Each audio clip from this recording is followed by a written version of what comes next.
روس کے شہر قازان میں جاری برکس اجلاس کا اعلامیہ جاری کر دیا گیا ہے۔ اعلامیے کے مطابق برکس رہنماؤں نے برکس ایسوسی ایشن کو مزید ترقی پر زور دیا ہے۔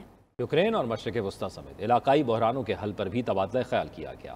برکس اعلامیے میں مزید کون سے نکات شامل ہیں، جانتے ہیں ماسکو میں 92 نیوز کے نمائندے شاہد گھمن سے۔ جی شاہد۔ جی بالکل، روس کے شہر قازان میں جاری برکس کے دوسرے روز کے اجلاس کے بعد ایک اعلامیہ جاری کیا گیا ہے۔ اس کے کلیدی موضوعات میں برکس ایسوسی ایشن کی مزید ترقی، مختلف عالمی مسائل پر پوزیشن، پابندیاں، یوکرین اور مشرق وسطیٰ سمیت علاقائی بحرانوں کا حل شامل ہیں۔ رہنماؤں نے بین الاقوامی سطح پر تسلیم شدہ 1967 کی سرحدوں کے اندر خود مختار ریاست فلسطین کے قیام اور اقوام متحدہ میں اس کے داخلے کی حمایت کی۔ رہنماؤں نے بین الاقوامی جرائم کے خلاف جنگ میں تعاون کو سیاسی بنانے کی مخالفت کی۔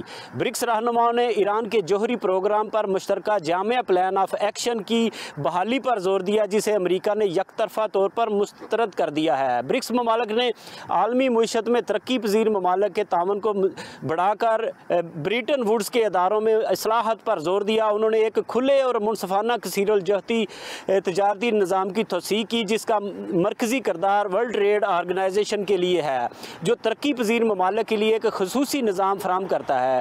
برکس ممالک نے مستقبل میں دیگر زرعی شعبوں کا احاطہ کرنے کے لیے اناج ایکسچینج قائم کرنے کے لیے روسی اقدام کی حمایت کی۔ ترقی یافتہ ممالک پر زور دیا کہ وہ ضرورت مند ممالک کی مدد کے لیے اپنی ذمہ داریاں پوری کریں۔ جی